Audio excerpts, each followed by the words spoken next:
এখানে যারা দাঁড়িয়েছে তারা কেউ শখেই দাঁড়ায়নি, কিন্তু না, আমি চাই সবার সঙ্গে সম্পর্ক মেনটেন থাকুক। আমার লাইফে যার সঙ্গে একবার সম্পর্ক হয়েছে তার সঙ্গে কখনোই আর সম্পর্ক বিচ্ছিন্ন হয়নি। সো আমি সম্পর্ক গড়তে পছন্দ করি, এটাকে মেনটেন করতে পছন্দ করি। আমার গতকাল গত পরশুদিন ভোট গণনার সময় সেই দিকে যখন দেখলাম যে আপুর মানে ভোটের সংখ্যা কম আমার থেকে, আমি তাকে জড়িয়ে ধরেছিলাম, আমার বোনকে জড়িয়ে ধরে আমি বলেছিলাম যে আমরা কিন্তু একসাথে কাজ করব, আমার সঙ্গে হাতে হাত মিলিয়ে কাজ করতে হবে। আমি সেই জায়গাটা তাদেরকে সবাইকে করে দিব। আমার বিশ্বাস তারা যদি সত্যিকারে, কারণ আমার মনে হয়েছে যে এখানে যারা দাঁড়িয়েছে তারা কেউ শখেই দাঁড়ায়নি, কিন্তু তাদের নিজের পকেটের টাকা খরচ করছে, টাইম নষ্ট করছে, শ্রম দিচ্ছে। তাদের একটাই টার্গেট, সেটা হচ্ছে আমাদের সম্মানিত ভোটারদের, মেম্বারদেরকে সেবা করা।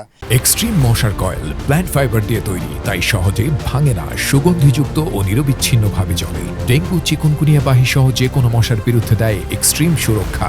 তা সে সেবা করাই যদি তাদের মূল টার্গেট হয়ে থাকে, তাহলে কেন আমার সঙ্গে তারা করতে পারবে না, আমার সঙ্গে থাকতে পারবে না? আমি বিভিন্ন উপকমিটি করব, সেই উপকমিটিতে তাদেরকে রাখবো আমি, এবং তারা যে সেবা করার যে প্রত্যয় নিয়ে, প্রতিশ্রুতি দিয়ে মেম্বারদের কাছে ভোট চেয়েছিল, সেই জায়গাটা তাদেরকে করে দিব। এটা আমার বিশ্বাস যে তারা যে আমাকে কি আশাহত করবে না, আমার সঙ্গে হাতে হাত মিলিয়ে আমরা মেম্বারদের সেবক হয়ে কাজ করবে। নির্বাচনে জয়ী হওয়ার পরে বা আপনার ফলাফল আসার পরে মুক্তি আপাকে আপনাকে শুভেচ্ছা জানিয়েছেন বা আপনাকে কোনো পরামর্শ দিয়েছেন?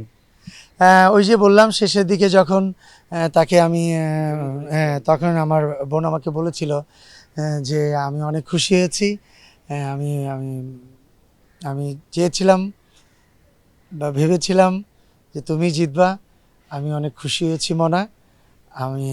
আমার অনেক ভালো লাগছে যে তুমি আমার থেকে বেশি ভোট পেয়েছো।